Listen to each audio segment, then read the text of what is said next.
Oh, yes. A very good evening to you and welcome to Politics 101 Thursday night.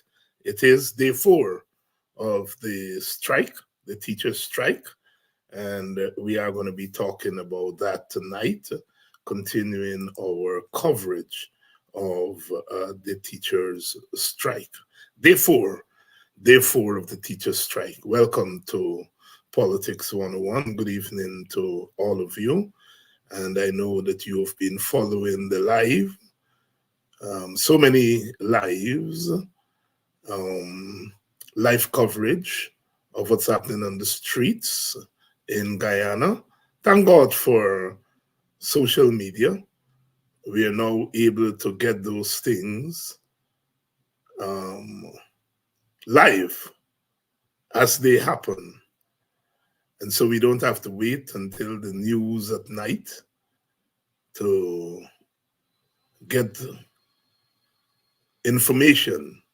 Information is now right there at our fingertips. Good evening. Please share the link. Tonight we are going to be talking with Vincent Alexander and Olive Sampson of IPADG. We are going to be talking about the strike. We're going to be talking about issues affecting African Guyanese people and looking at where we go from here. Good evening to all of you. Good evening to all of you who are joining us. Good evening to all of you who are joining us. Please share the link. If each of us shares the link, we are going to, of course, double, triple, quadruple those who are joining us. If you're joining us from Guyana, welcome, welcome. If you're a teacher, big up to you. If you are a teacher, if you were a teacher, if you're planning on becoming a teacher, big up to you, big up to you. Good evening to you. If you're joining us from the wider Caribbean, a very good evening to you.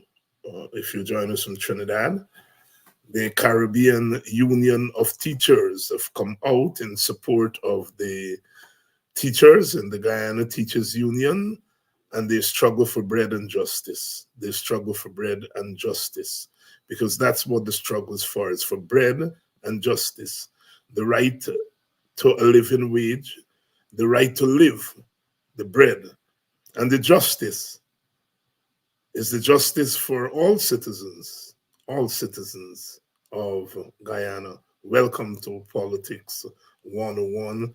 Good evening to you. Good evening to you. If you're joining us from the United States of America, a wonderful good evening to you.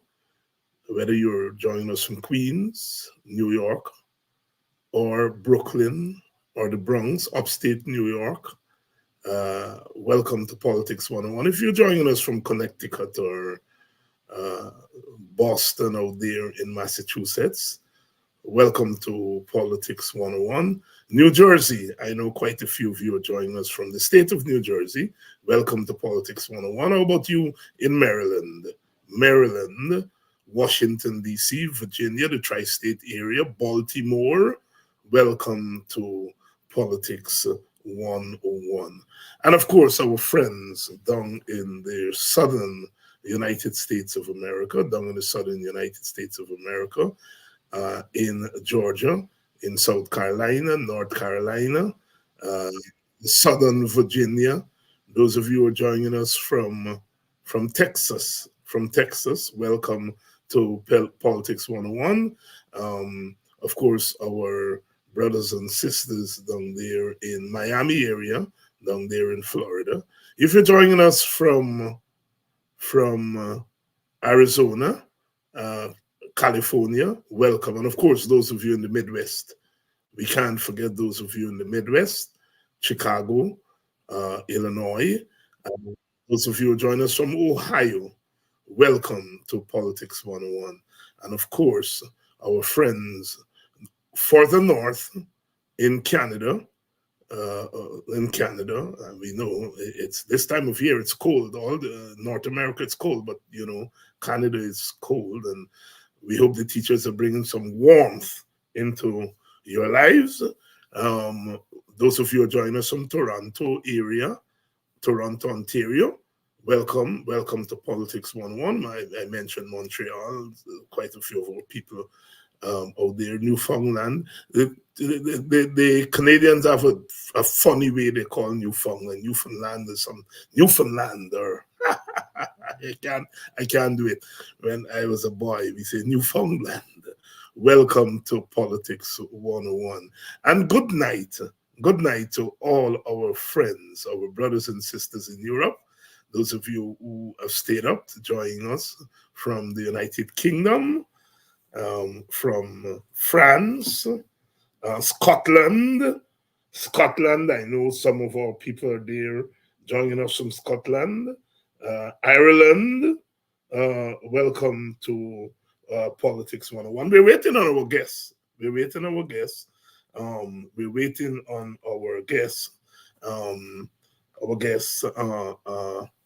Vincent Alexander is joining us. Olive Sampson is also joining us. We're waiting on them to get going. Those of you joining us from Pennsylvania, I know my sister and friend, Miss Booker, Donnet Booker, is joining us from out there. Good evening to you, Donnet. Good evening to you, and good evening to all the bookers who are joining us, for viewers and listeners. We're waiting on our guests to come on. We're expecting Vincent Alexander to join us. We're expecting Olive Sampson to join us. They're going to be here momentarily, and once they're here, we're going to start the conversation. But it's day 4 of the strike, the teacher strike, and if you're a teacher, welcome to the program. And as we say, big up to the teachers. What a show of solidarity by the teachers themselves, but other sectors and sections of the population standing with the teachers.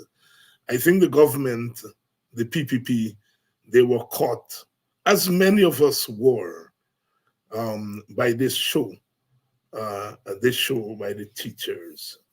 And, you know, I have been one of those persons who's been saying over and over again, you know, we are getting there. We just have to put in the work. Those of us who are the activists, those of us who call ourselves leaders, those of us who call ourselves influencers, you know, we have to do the work. Please share the link. Tonight is going to be a big night as usual. We're going to be a big night. We're going to be talking about the strike from an African Guyanese standpoint. We are going to be talking to the ITPADG people, give us a report. We started a fundraiser for them last week, and we expect that you would contribute to helping ITPADG. Thanks to those of you who have already contributed, but we are not very happy. We're not very happy that at the kind of response we've gotten to the call from ITPADG.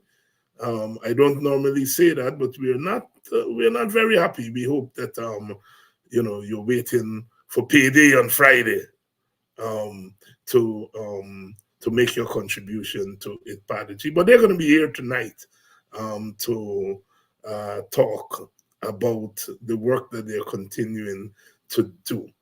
Good evening to you, Donna Liverpool. Good evening to you, Pam Hales. Good evening. And day 4 of the teachers' strike.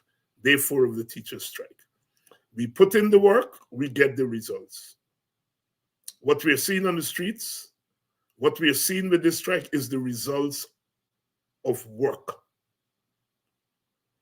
That was taught to us by Frederick Douglass. Power concedes nothing without a demand. If you want to reap the rewards of struggle, you've got to struggle. You've got to put in the work. I know sometimes we get very impatient. We want boots on the ground. We want boots on the ground. What the guy needs people doing, they're not doing nothing. Blah, blah, blah, blah, blah, blah, blah, blah, blah. I know.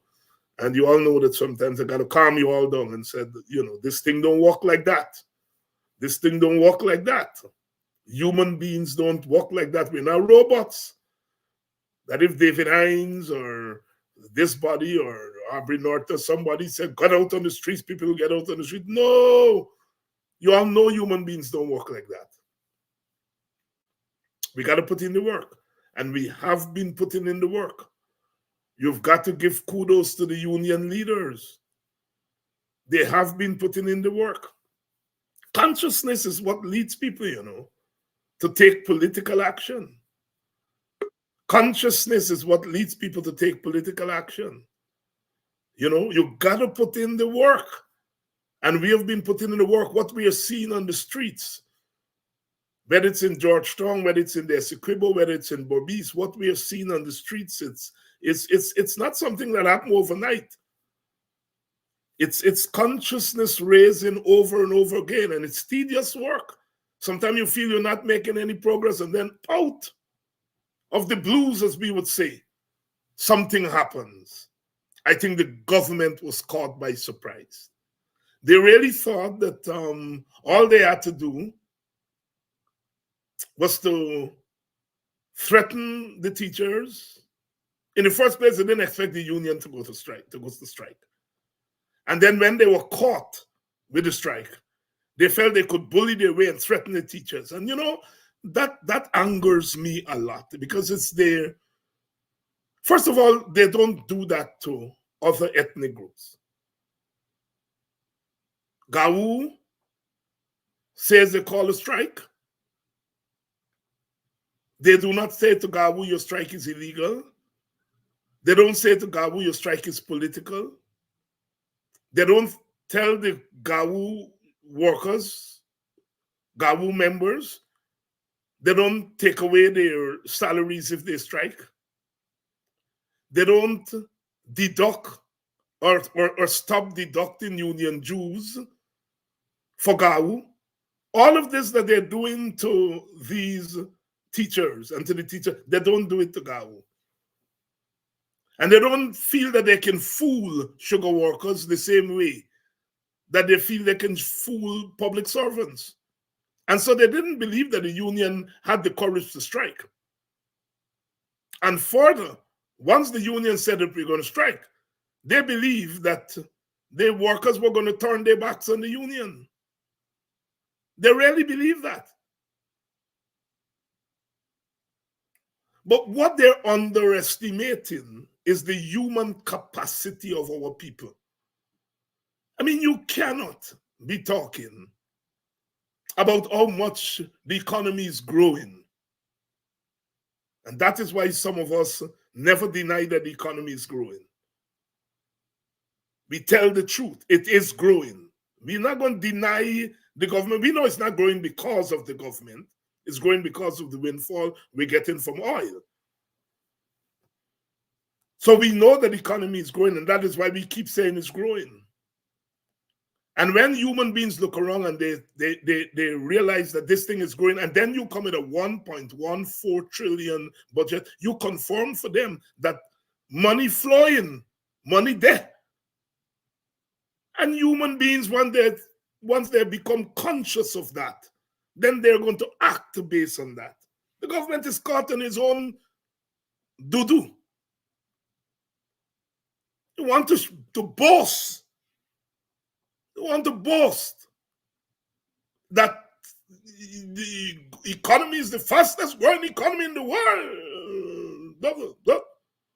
$1.14 trillion, but you don't believe that human beings are going to respond because of that? And here is where we have to give ourselves a pat on the shoulder, because we continue to say, despite the bad contract, money still flowing to Guyana. The government still handling money, cash money. That is why we continue to say, yes, we are one of the fastest, if not the fastest growing economy in the world. And we wanted our people to hear that. You know, 2 years ago when the IRI did a poll, it showed that very few Guyanese were paying attention to the oil and gas sector. They found that very few Guyanese were paying attention. But within a year or two, that has changed. And it has changed because some of us have beaten that drum. And our people now have the consciousness that you have money.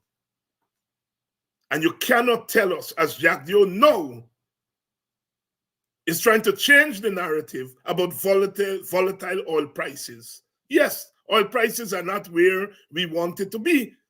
But in the first couple of years, we got big money because the oil prices went up by 40 to 50% in the first couple of years of forest oil in Guyana.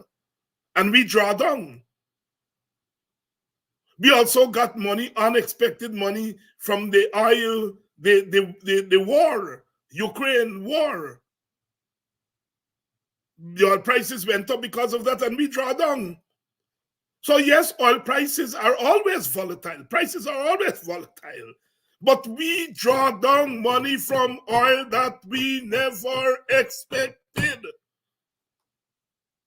So Jack Dio can't come now and tell we volatile oil prices make you give teachers and public servants 6.5%. Well, the volatile oil prices did not affect how much you give to sugar workers, to fishermen and women, to rice farmers, all the concessions in the private sector, all the money that you're spending on infrastructure.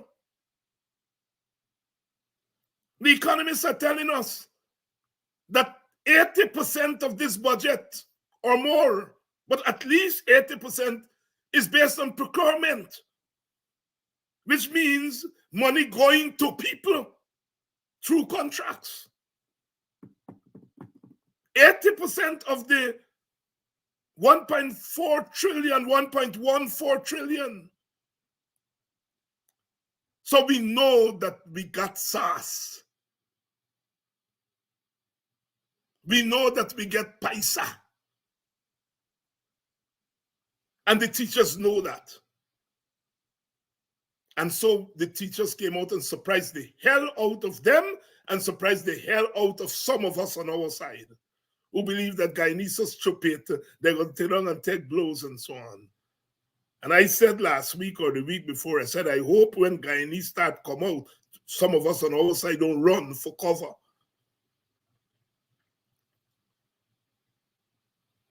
In spite of the threats, despite the threats. And you see how they're fighting sugar workers with all the might of the state. Police going in school, intimidating. What are policemen and women doing? Going and check who go to school and who won't go to school. It's a police state. The chickens are coming home to roost. Good evening, welcome to Politics 101. I think our guests are ready. I think they're ready. Vincent Alexander is here. Mrs. Let's see if Miss Sampson is here. I think she might be ready. It's that time. Let's go. Welcome. Please share the link. Good evening, Cheryl Sampson. Good evening, Abina. Is it Abina? Abira. Good evening to you. Good evening to all of you. Good evening to all of you. Good evening to you, Richie. Welcome to Politics 101 on a Thursday night, day 4 of the teacher strike. It's good to be a Guyanese. It's good to be on our side of the political aisle. The work that we've put in, it's now showing dividends, consciousness raising.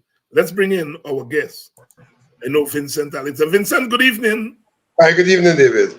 How are you? Not too bad, just too busy.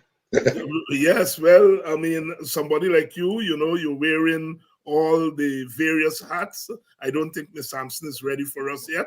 You're wearing the various hats, you're GCOM man, it part of G.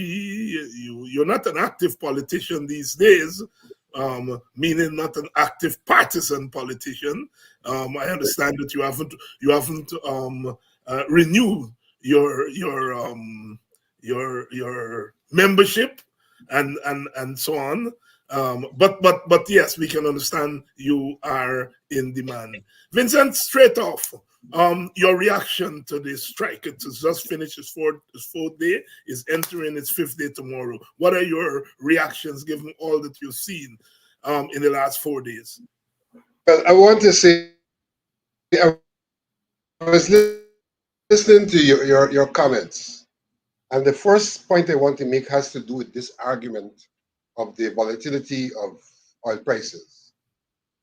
We are seeing that different standards are used for different people. When the question of the National Resource Fund and the ceiling being taken up is raised, that question is also factored in. We are told that the oil price is volatile, and because of that, that's one of the reasons why the ceiling has gone up and things like that. But then when we come to the wages for the teachers, we are told, no, volatility makes it difficult. In fact, the fact of the matter is, if we didn't raise the ceiling for the National Resource Fund withdrawal, then we would have the kind of savings that would allow us not to be in crisis if the oil prices goes down in relation to our current expenditure, because we can then go to the fund, and that's what the fund is for. The fund is to deal partly with the volatility. But if you drain the fund, then you are taking away your own capacity to deal with the volatile price.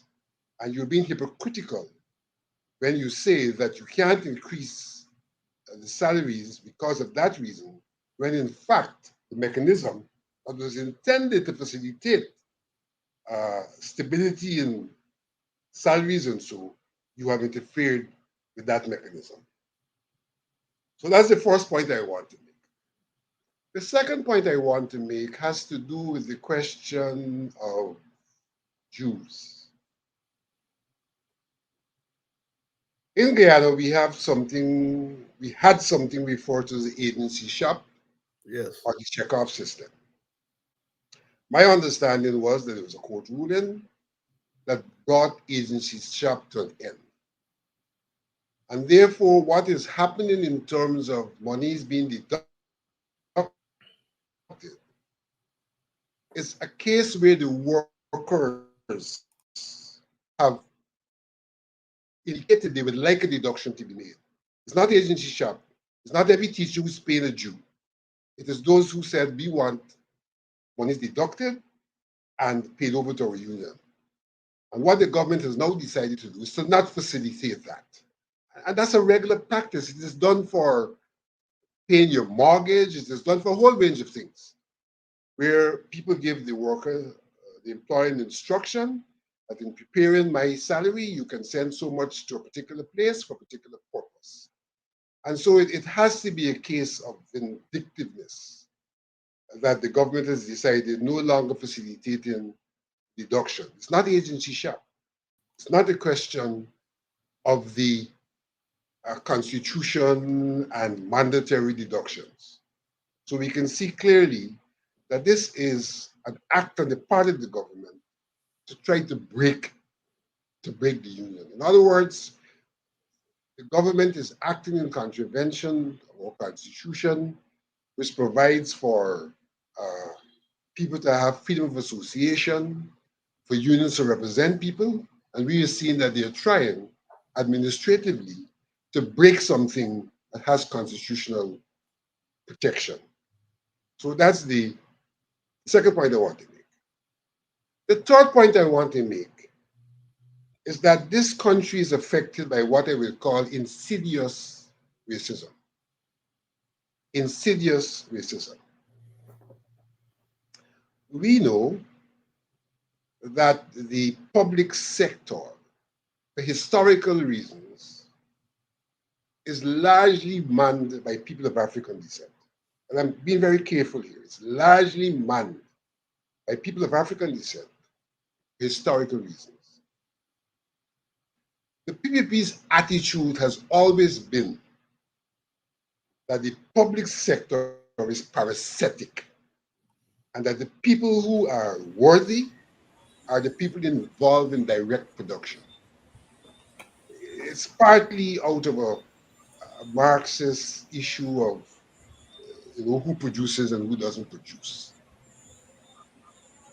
So that they have always seen the public sector as parasitic, uh, benefit of the labor of the workers, and have not been generous with the public sector. And I think that it is partly that attitude that is manifest in the way in which they're dealing with the teachers.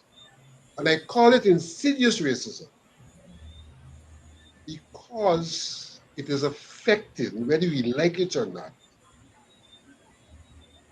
people of African descent more than it's affecting anyone else.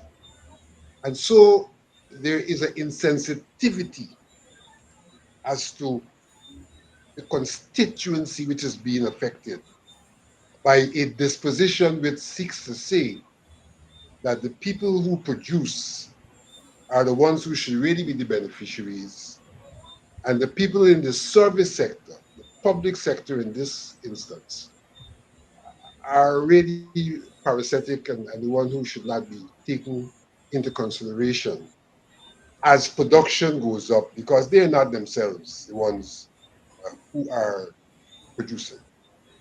Suffice to say, David, that in modern economics, we've gone past the argument that the productive sector, in terms of the production of hard goods, is the source, the only source of wealth. We have seen the role that the service sector now plays.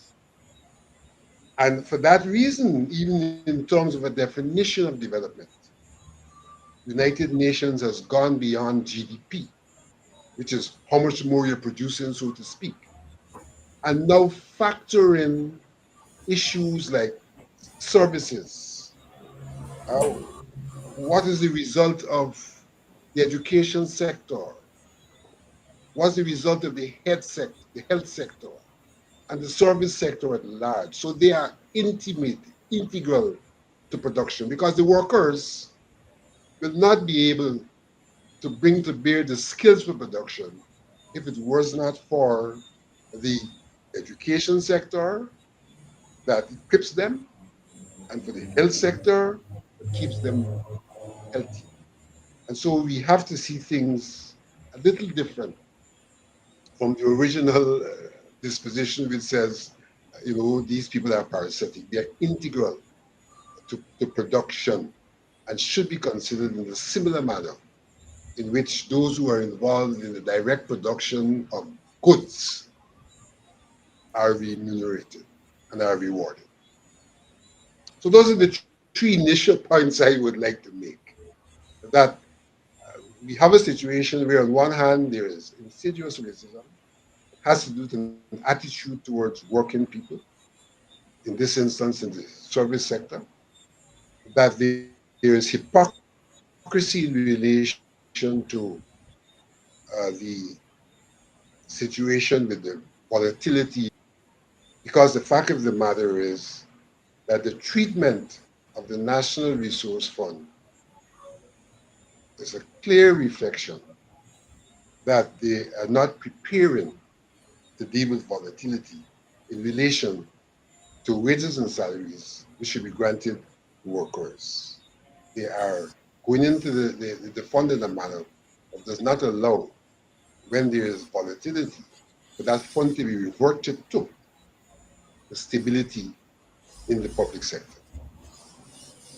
Thank you very much, Vincent Alexander, giving us his initial reaction to the ongoing strike by the teachers. We just finished day 4 of that strike. And it seems from everything we are seeing on the streets, from the reports from the union, that the strike has exceeded the expectations of even union leaders themselves.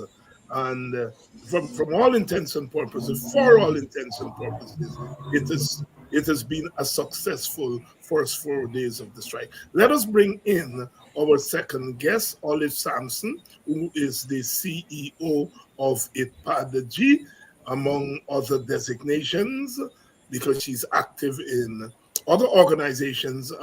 Olive, good evening. Good evening, David. Thank you for having us this evening. And thank you very much for coming on. Your initial reactions to the teacher strike?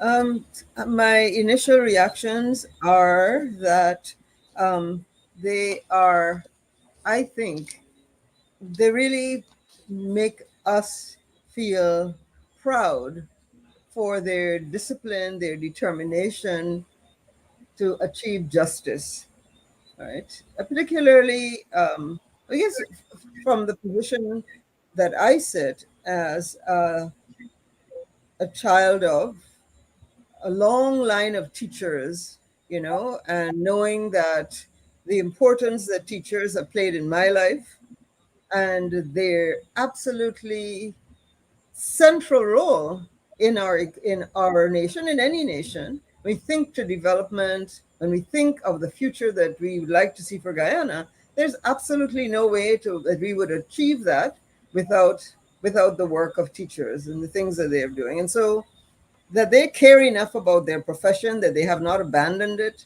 but that they would get out on the street and demand fair wages so that we can have so that our students will benefit because they will be able to put their all into what they do. I think it's very, very inspiring. When I think of it from in terms of the decade, one thinks of the decade mantra of recognition, justice, and development.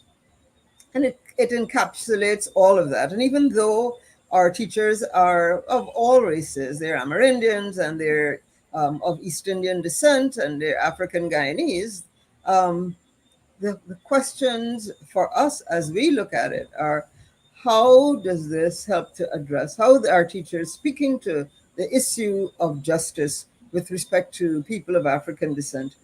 One of the other issues that I have considered as I've looked at this strike is the whole what has happened to the African Guyanese middle class, and how, because we have been, as Vincent just addressed, our involvement in the public sector as teachers, as persons in the fire service, police officers, in the army, etc., to the degree that we are not fairly compensated, our middle class is weakened and shrinks. And what happens as a result of that is also that we do not have the disposable income to support our civil society institutions, organizations that represent us, including our churches, including our engagement in Girl Guides and Boy Scouts and all of the other institutions that have helped to nurture and support us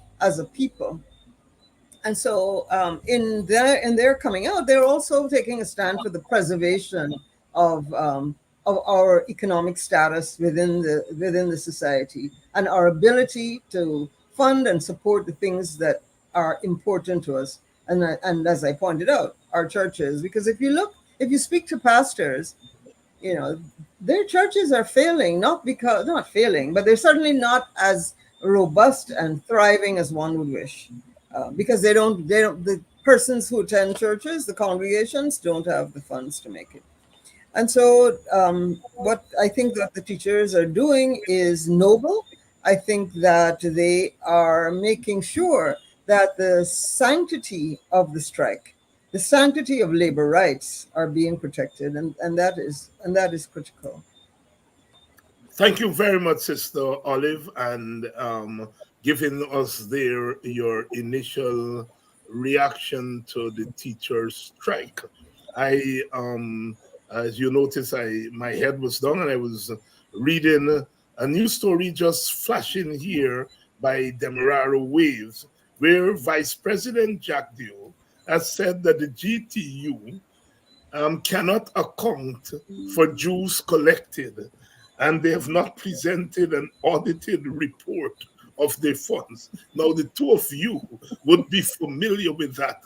Now, for me, the IPAS, every time an African Guyanese led organization, they always say that they can't account for money. The way that chap, so I pass black people. Just anyhow, I am the host tonight. I'm the host tonight.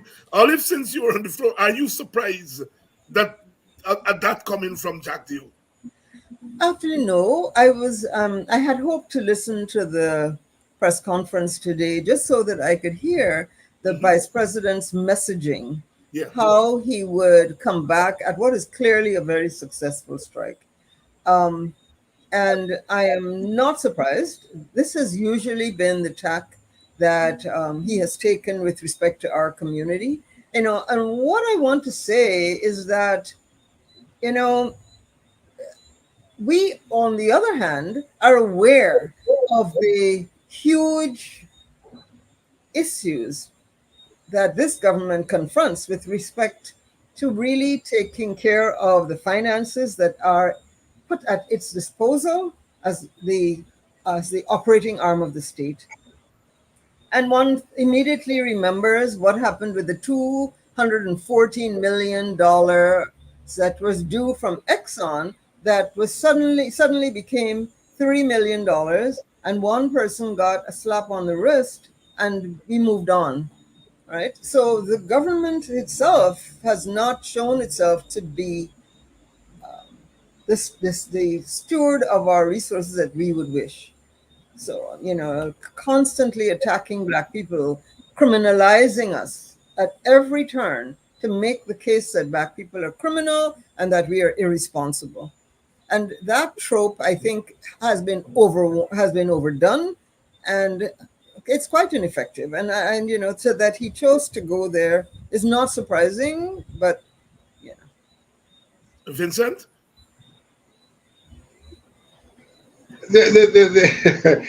Jagdeo has no moral authority, period, to talk about finance. No moral authority. He has been in charge of a government where there are still outstanding issues in terms of Carifesta and accounting for the money, in terms of World Cup and accounting for the money, and a whole range of areas. Jagdeo has no moral authority to talk about accountability. Absolutely not. But having said that, one always has to consider his timing on these matters. His timing. Is it, if it is true, is it yesterday or last year? Why no? Yeah. Why no? I am not at all suggesting it is true, but I'm saying that he finds it convenient in an attempt to discredit people to throw in this question of accountability and financing. I would go on further to say that those teachers who are out there, who are on strike, that's their business. Yeah. That's their business. And I'm quite sure they're capable of looking after their business, just as they're looking after the business of hauling for wages and salaries which are due. And that all we are seeing here, from Jagdeo is his normal disposition to try to discredit people when they have a credible matter at hand. You can't discredit the strike. It's beyond being discredited. So you're now trying to discredit the union. But he has no credibility to discredit the union. This is the same man who attempted to discredit Ipalaji first of all attempted to say that we were misappropriating the money. I mean, it's unbelievable. This man sits in government. His ministry takes the parliament estimates submitted by Padaji. They're approved by the parliament. His government disburses the money. And then 2.5 years after, come to say that we're spending too much on a certain line item. Which line item was factored into the proposals approved by his government. This is it's unbelievable what we had been subjected to in terms of the dubious nature and the dishonesty of what Jaglio calls is only the politics. That's the term he applies to this kind of behavior. And I'm saying this with personal experience. I had once to confront him on things he had said and done as he attempted to smile with me. And you know what his response was? It's only the politics. Jaglio has reduced our country to simply politicking and dirty politics in pursuit of control. Well said there by Vincent Alexander, responding to Jack Dew's press conference in which he said that the teachers union has failed to account for union membership dues. Vincent, I like your response. That's the teacher's business, whether it's true or not. And we are not here saying it's true, but that's their business. And of course, he continued, according to Demerara Wave, to say the government cannot afford it. The government cannot afford it. We have dealt with that. Vincent, the government cannot afford what? Cannot afford to pay the wages that the teachers are asking for. You know, may I just respond to that? Yes, Olive, you have to say. I'm struck by that because you, in your monologue, as you opened the program, you spoke to the fact that the budget, 80+% of the budget is devoted to procurement. Yes. Right? Procurement of services, etc. Right? The government has this economy has a serious problem with absorptive capacity. Right? The economy cannot really absorb anymore. We have not been able to build the roads, the schools, fix the pump stations, all of the things that were supposed to be done, we are unable to do them. We don't have the absorptive capacity. So truly, in allotting that huge amount, that huge percentage of the budget towards procurement of more infrastructural projects, etc., we are looking at failure. We are looking at a crash, the inability to absorb.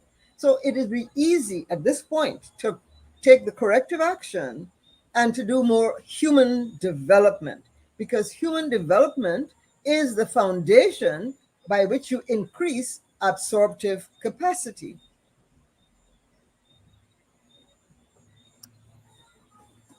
Olive Sampson, CEO of ITPADG, Vincent Alexander, chairman of ITPADG. Brother Vincent, Sister Olive, while we have a captive audience here of hundreds tonight, I want to pivot. We're going to come back to the teacher strike, but I want us to pivot now and to talk a little bit about ITPADG. We have been giving ample coverage to ITPADG on this program so that our people know what ITPADG has been doing. The withdrawal of the subvention is well known.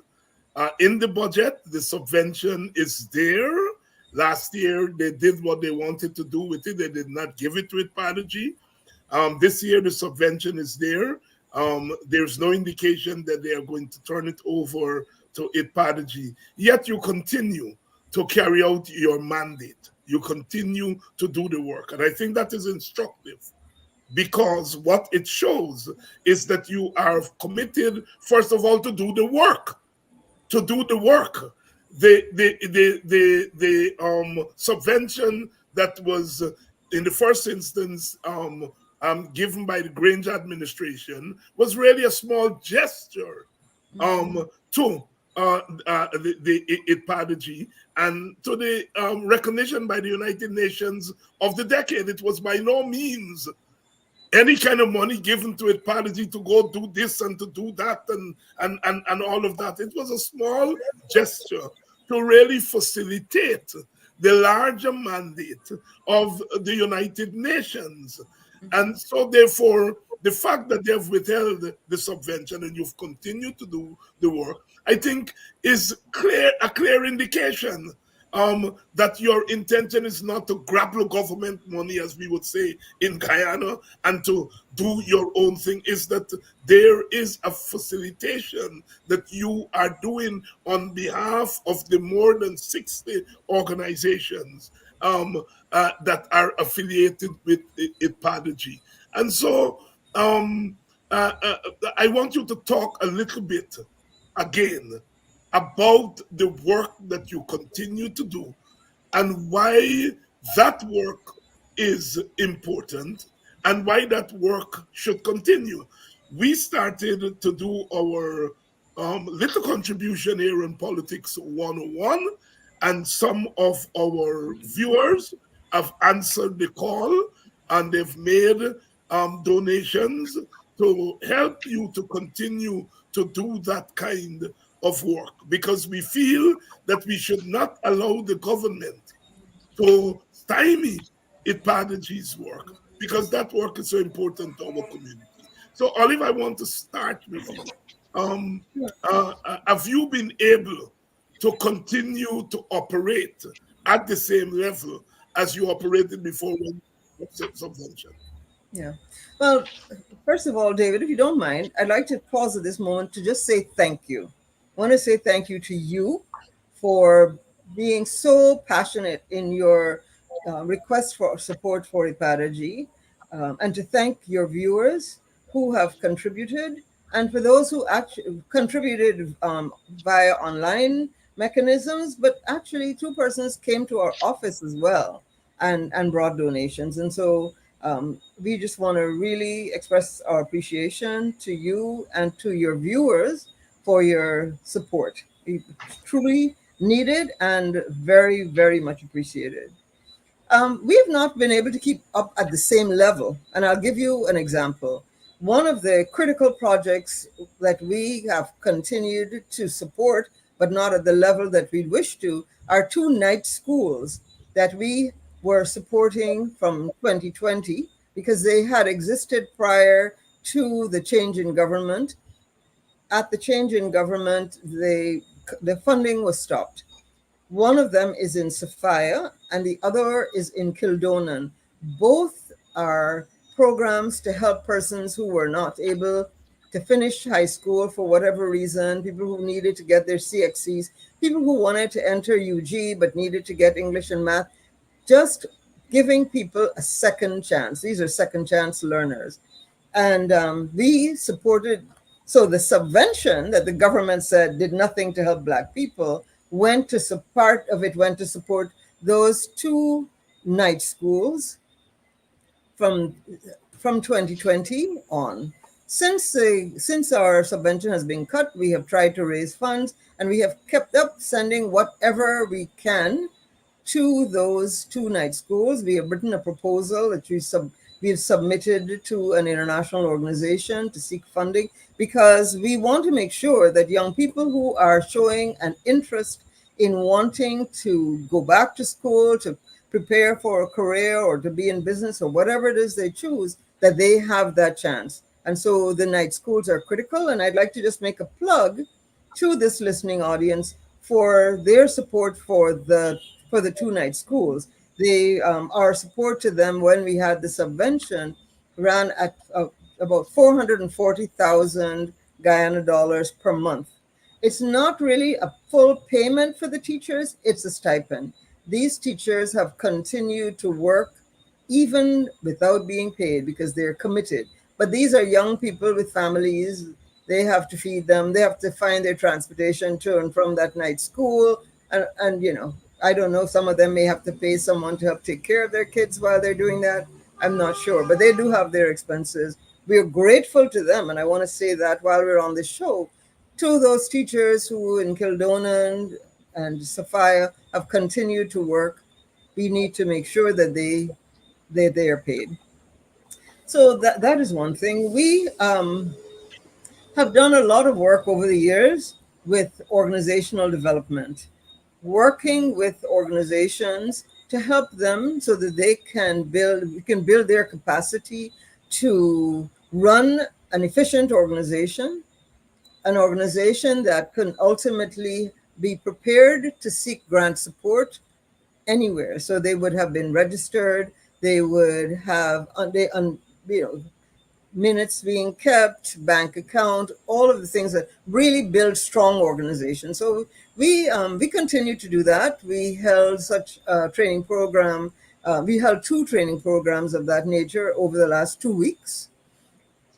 We worked with business persons, and last year, and we will continue to this year, we have a training program that will be coming up soon to be announced, where we helped business persons similarly building their business development, how to write a business plan, record keeping, all of the things that help to build a strong business. We've tended to work with micro and small businesses in that way and have trained hundreds of small businesses. In addition to having persons, when we had a staff, persons who would come into the office and we could sit with them one-on-one and help to write a proposal, help to write a business plan, help them to with their SBB application, the application for Small Business Bureau registration was very complex. We would help people. So our staff provided services to the African Guyanese community, and continues to do that. Even now, we have a skeleton staff, and that staff has continued to provide the kind of support to the business community, etc., that we had in the past.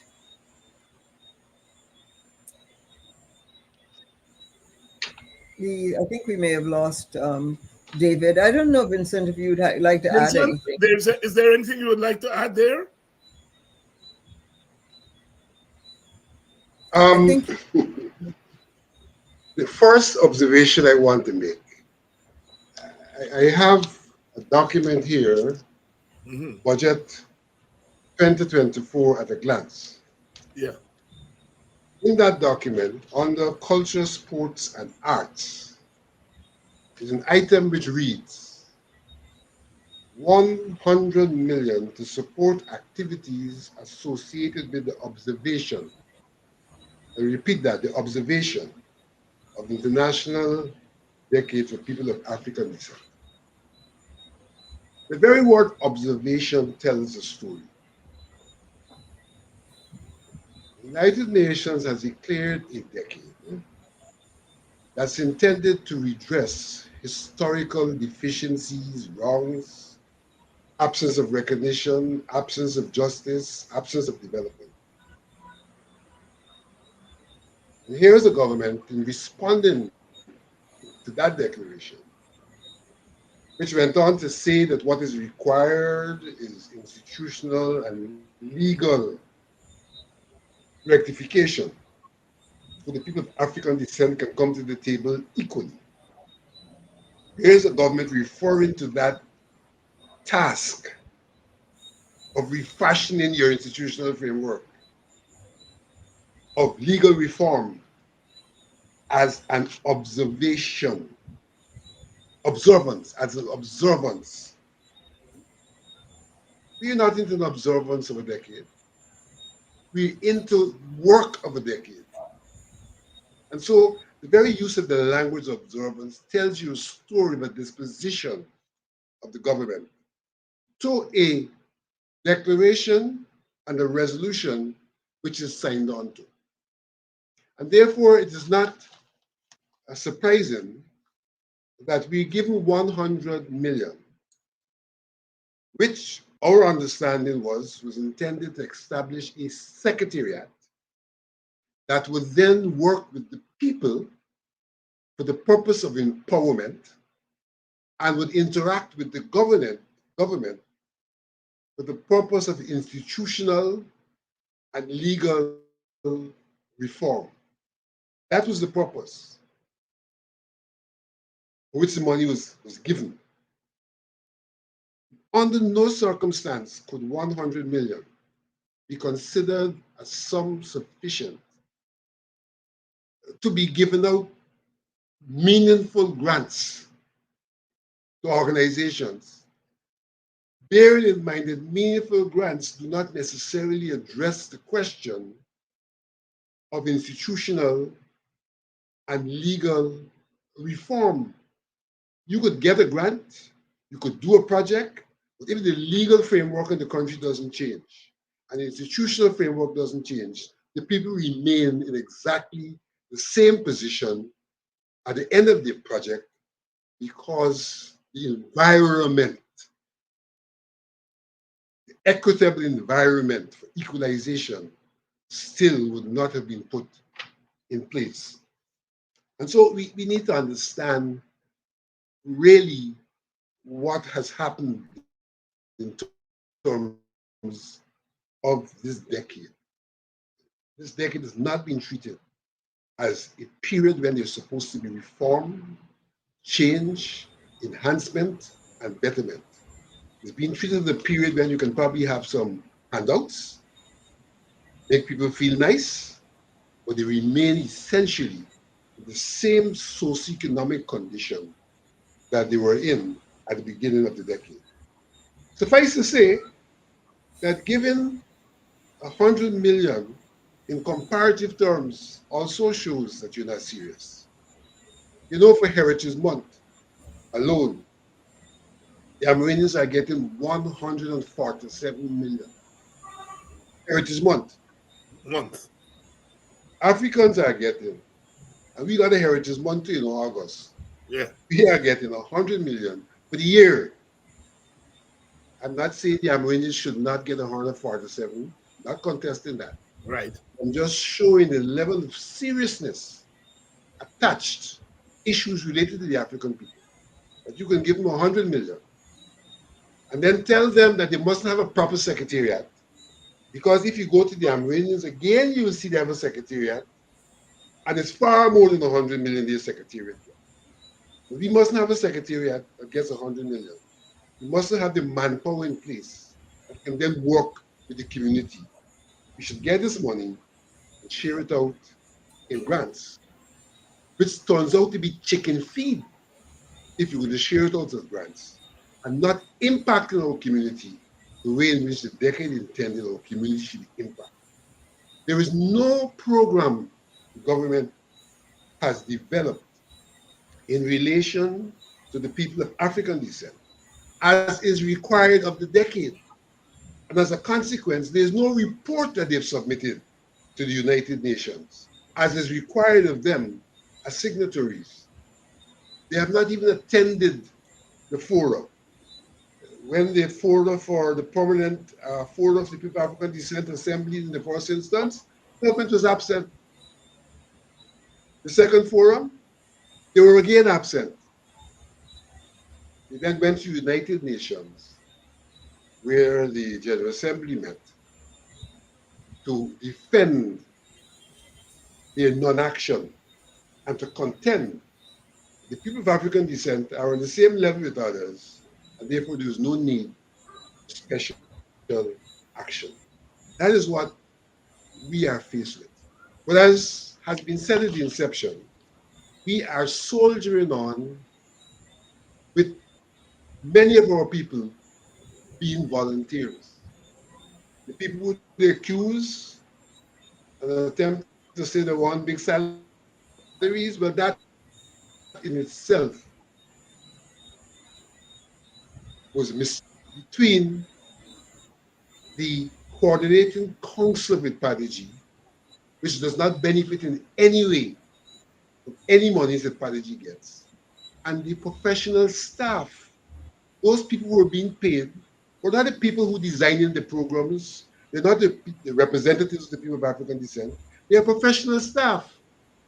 The representatives are volunteers who have continued to volunteer, and hence the work of Pathology, though scaled down, has continued because there are people who, in the face of vilification, have been prepared to volunteer and to keep the work going.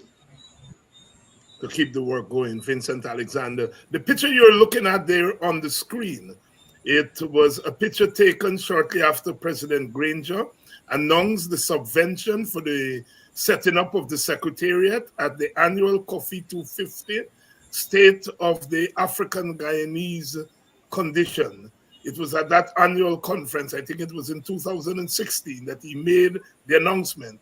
And as he was leaving, he stopped to speak with Vincent Alexander and myself, and Sister Kamika, another member of Coffee 250. And his words to us is that you all have to make this thing happen.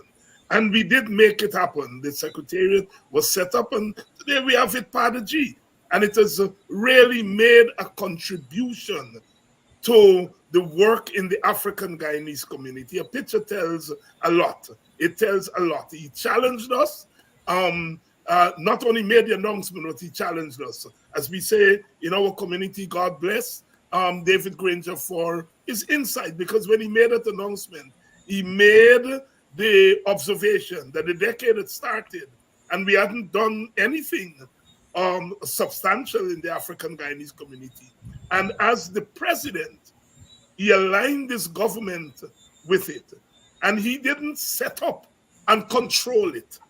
He made the announcement and he said to Vincent, Kamika, and myself, you all have to make this happen. A difference in the approach to governance.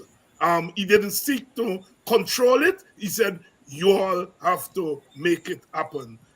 Sister Olive, let me bring you in back. There are things that you all are doing, albeit a scale down, and you got bills to pay. You need resources, you need funds. Please make your pitch to our audience, those who have not contributed. Please do. Yeah, thank you, David. Yes, we have bills to pay. That is absolutely sure, because we have to maintain our secretariat. In order to get the work done, you have to have a space in which you work. You have to pay for internet. You've got to, have security, lights, and phones that where people can call. So we do have that. And but in order to do, for example, the training program that we will have coming up shortly, we have to be able to produce, to print documents for handouts. We've got to have the kind of support that will help us to make sure that those programs that we are continuing are supported. Our youth committee, for example, is doing work with in the communities with books that have been donated to Padaji. We would like to be able to share those books, to engage with young people in communities, to encourage greater literacy. We, as some people may recall, that we conducted a huge sale, Ujama, in an exhibition and sale on Main Street in July of 2022. We had almost 100 small businesses represented there, and so we're hoping that we can do that again this year. That sale is preceded by training programs for those persons who come out there, so that they understand how best to market their produce, how best to price it, how ideas about agro processing, etc., and so and improving their products. So we would really value the support so that we can have that event again, because when we created that space, that marketplace for small businesses to come out, they were able to expand their markets. Some of the comments we got were, wow, we didn't know that there were that many African Guyanese doing these kinds of things, a range of things, from catering to the production of clothing to just a wide range of businesses were represented there. So that is one of the big projects that we would like to be able to, once we have completed this business training that we're doing, we'd like it to have the kind of meaningful follow up by providing a marketplace for the participants in the business training. We would also like to continue our work with farmers and persons who are doing kitchen gardens. Just as government took our subvention, we had gone out and offered seedlings to organizations, persons in communities across the country. We were able to complete that project and provided seedlings to persons who were able to start kitchen gardens or replenish them to contribute to their farming and their production. We'd like to be able to continue that project because it's a way of ensuring that people have good meals they can afford. They have vegetables that they grow in their yards, and they can not only grow for their families, but also, excess they're able to sell and increase their income. And so we had taken from the subvention to do that.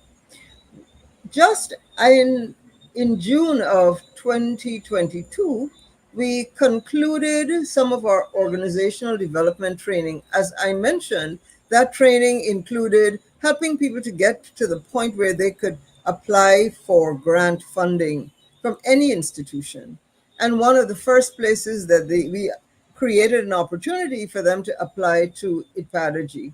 So we set aside some of our subvention so persons could apply for small grants. And we awarded grants to those member organizations to do things, to do a range of things, to work with children. One of the projects had to do with how do you help students with conflict resolution.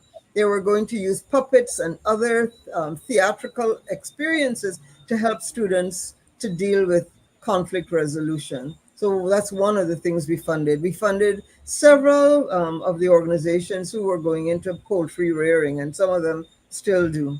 We were not able to conclude that funding, but it is beneficial. They're small grants, but we would like to rebuild that grant fund so we can make small grants and make a difference in people's lives. And these are generally for communities. So those are just some of the things that we're doing. And then to continue our advocacy work, our educational. Before you go on to advocacy, I want to suggest you also speak a bit about the youth activities, the investor ton that we used to have, and the other youth activity where we were trying to help young people to get involved in business and help young people who are already involved in business. I'd like you to speak to those two. And before Olive, before you go there, let me just make the pitch here.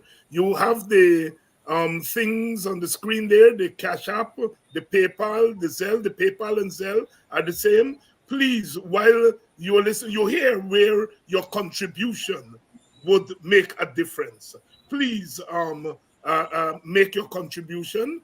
Please make a contribution to Padagy, no matter how small. No matter how small, of course, no matter how large your contribution is, we would welcome it. They would welcome it. You're hearing from IPADG officials there, the top officials, what they are doing. We would like to thank those of you who have come through. I've gotten a receipt because I passed over what we have raised, and Sister Olive sent me a receipt, a general receipt today. So we are passing, and they're using it day to day. Please make your contribution. One dirty build and wash and make and come clean. This is we story. This is we story, and we got to keep our story. We have to show the government, as the teachers are doing, that we can be self-sufficient. Yes, we are not going to solve our problems because we belong to a state. And the state has to contribute because we contribute to the state. and the state has a responsibility to our welfare as a people. Yes, but there are things that we can do to supplement that. And especially when they're sticking their fingers in the eyes of our people, it is time we stand up, especially those of us who can afford it. $5, $10, $20, whatever you can afford, please contribute. Sister Olive, back to you. Thank you so much, David. Thank you. The chair was asking about the really excellent, this is an outstanding program that we conducted 3 years in a row, where we gave young entrepreneurs an opportunity, not just a one off kind of one day, but we put out a call for young entrepreneurs, either who were in business or wanted to start a business, had a business idea. And they would submit an application to participate in what we called Investathon. The Investathon, the successful applicants were, and they normally we kept that number to about 35 to 40. That's at the first level. They would have an opportunity to meet with mentors, business persons, successful business persons who would spend time with them looking at their business plan and helping them to refine it, really grilling them on,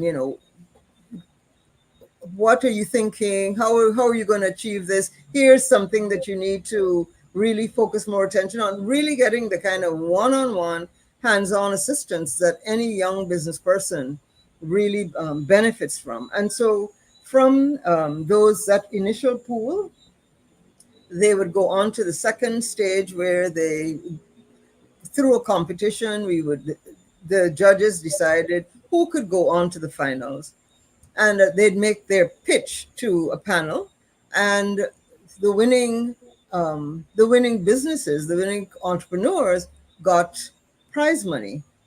The first prize was $500,000 Guyana dollars, and we always started off with three prizes, and those business persons being so impressed with the quality and the creativity of these young business persons contributed. So we gave sometimes five prizes for them. I want to point out there's one that, and I don't want to benefit one over the other, but I know that, for example, there's now a product online for a cook-up rice that's, a quick cook-up rice. You can get the package and boil. That's one of the persons. Another one was doing drones and drone photography and supporting surveys and so on with drone technology.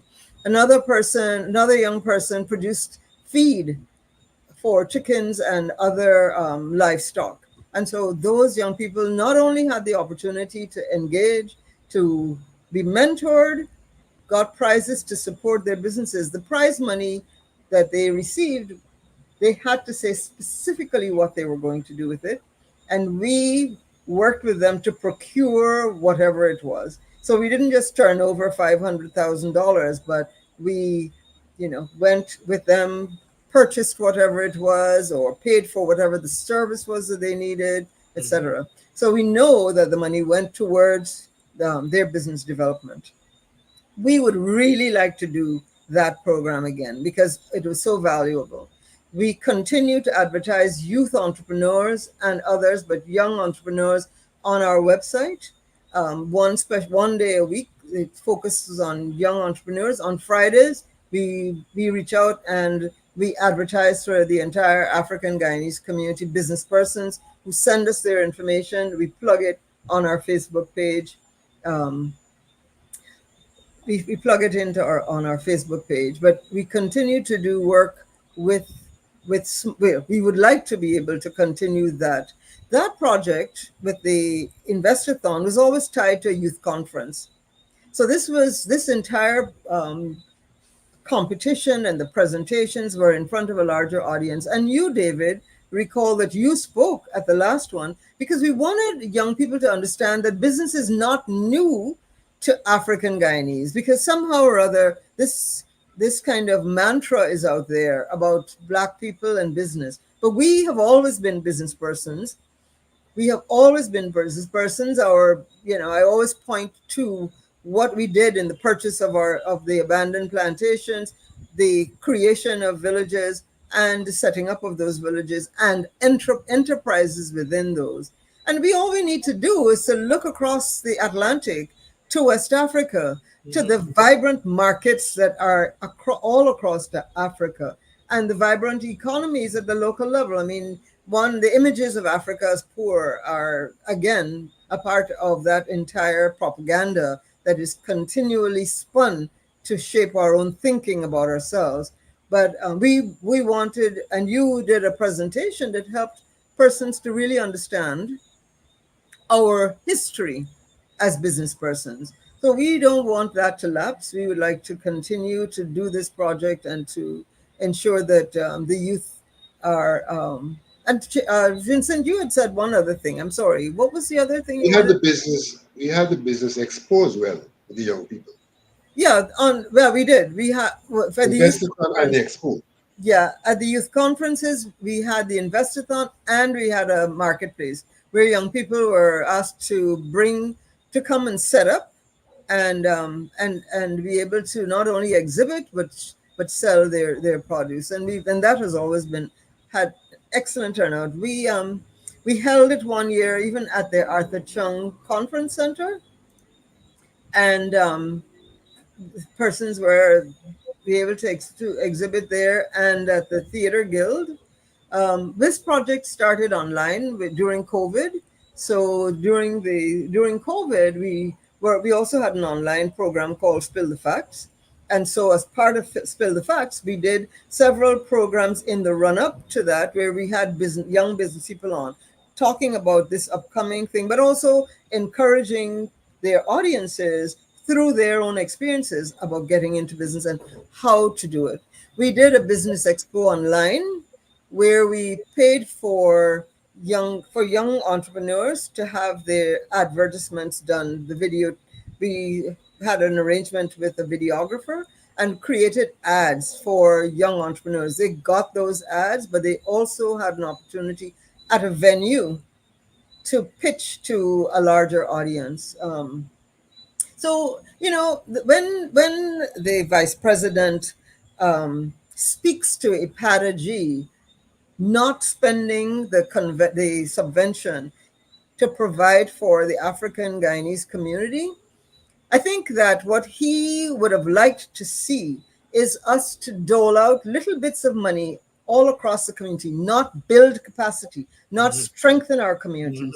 And that is what I think really bothered him, because right after we had that amazing almost 100 businesses on Main Street, where we cleaned Main Street ourselves, right? Set up an amazing space, immaculate, well organized 2-day exhibit.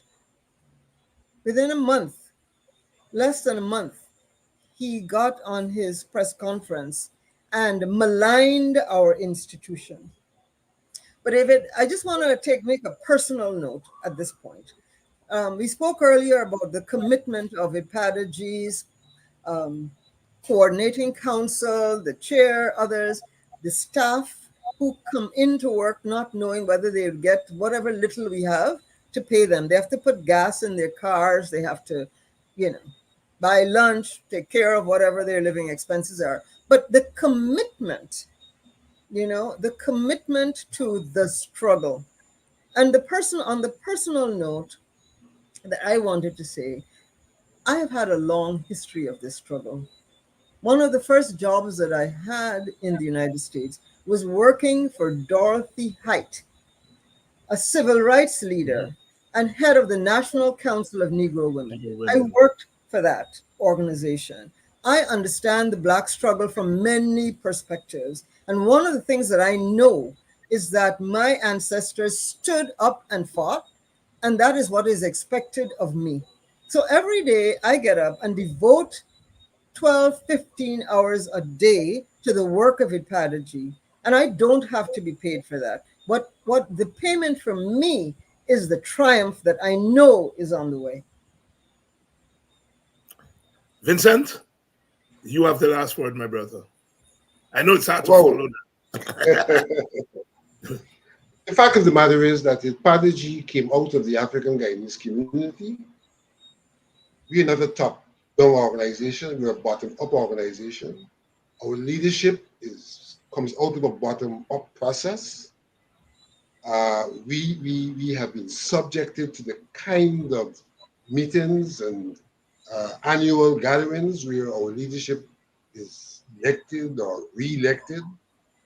And we're really an organization that has been responsive to the needs of the African Guyanese community, with the leadership being essentially people who are paying back, who are volunteers.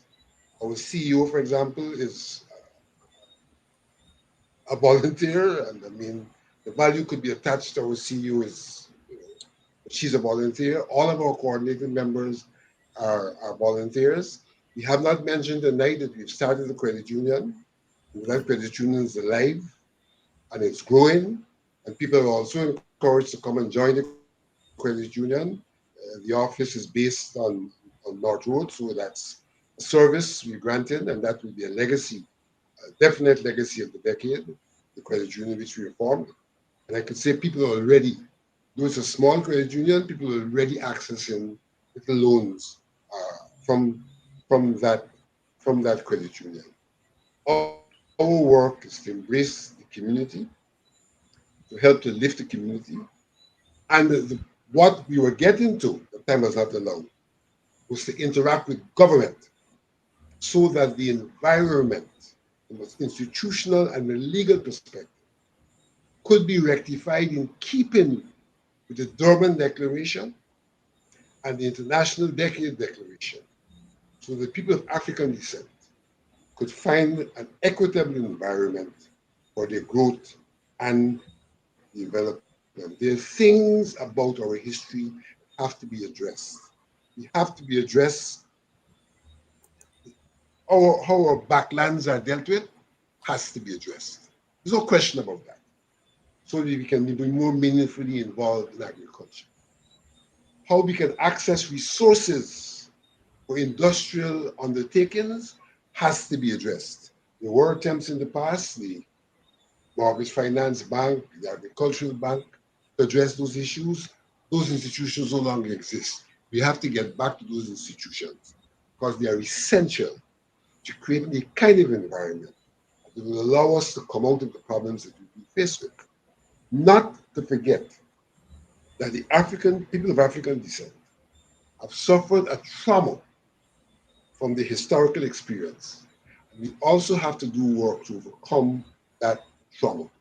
The Hebrew family has been spearheading to some extent that work, reaching out into the communities to raise our consciousness of our being so that we can look inward as we attempt to look outward to do things for ourselves. That trauma too has to be overcome. There's denial, even among ourselves, but more so beyond us, that trauma has to be rectified.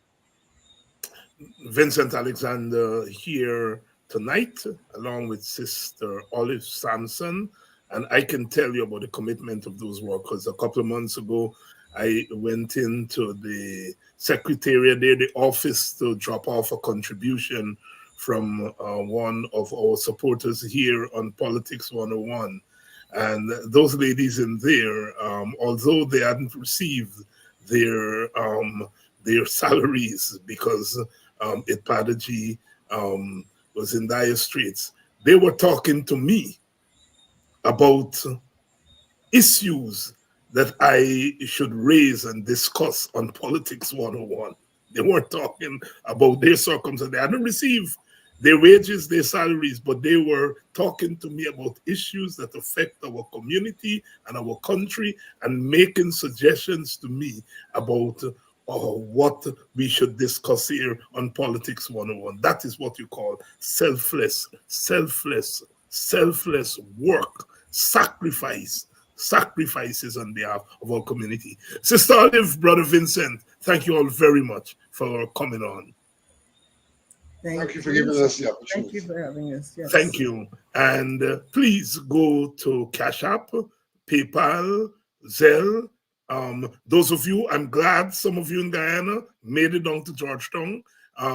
Go to the head office there at Ipadaji and make your contribution. We've got to keep this thing going. We've got to keep this thing going. The strike is going to enter day 5 tomorrow. We're hoping to get somebody from the teachers union to come on tomorrow night.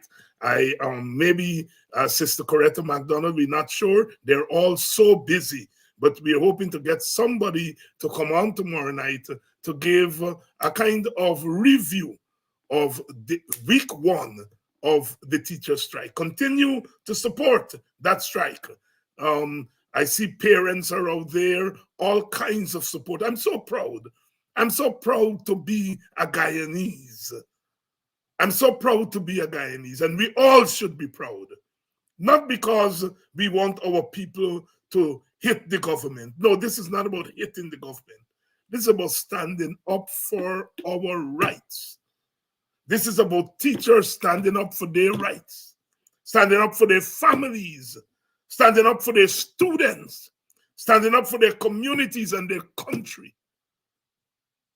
This is what it's about.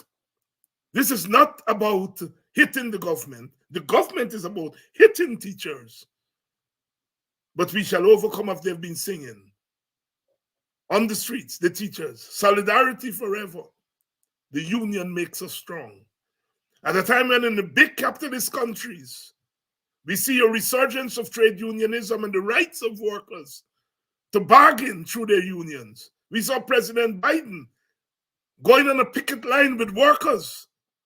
And when they did a recent poll among Americans, Americans are saying that trade unions are among the more important organizations in our society. And if that can happen in the bowels of capitalism, what about our country, our Guyana?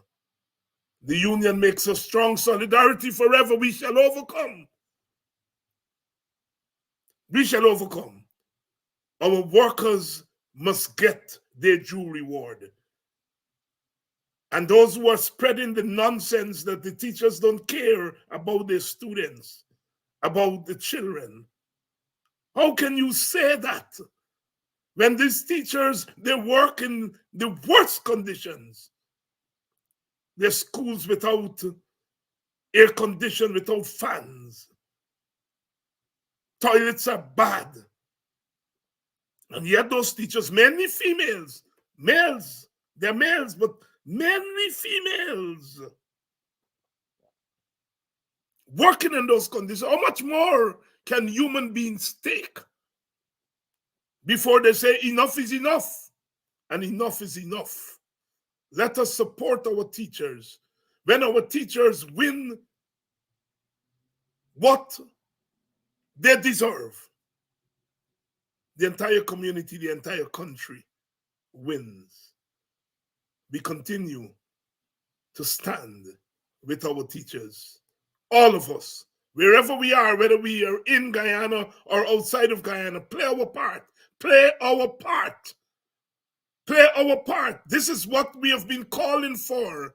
Militancy on behalf on behalf of our community. Militancy by the sufferers, those who suffer every day. Militancy on the part of those who make the sacrifice. Our teachers have to eat, they have to dress. They can't go to school looking anyhow. They have their own children, their own families. And that $45,000 that they give, the teachers have to spend it on the students, the children, not themselves. Not themselves. So that $45,000, and it's not going to the teachers. And if me $45,000 were given to teachers, what can $45,000 do? We in the Working People's Alliance say, pay the teachers a living wage. And on top of that, give each household in the community, Give each household in the country a cash grant, a universal basic income. We pegged it 6 years ago at $1 million Guyana dollars. Given what we are earning, given the reserves that we have, we are upping that amount past $1 million. Give the teachers a living wage and then supplement that wage with a basic income, with a cash transfer to each family. The time has come. The time has come for that. Yes, you have money, Mr. Jagdio. Stop lying. Stop lying about volatile oil prices. Stop lying. Guyana got more than it expected. More from oil than it expected.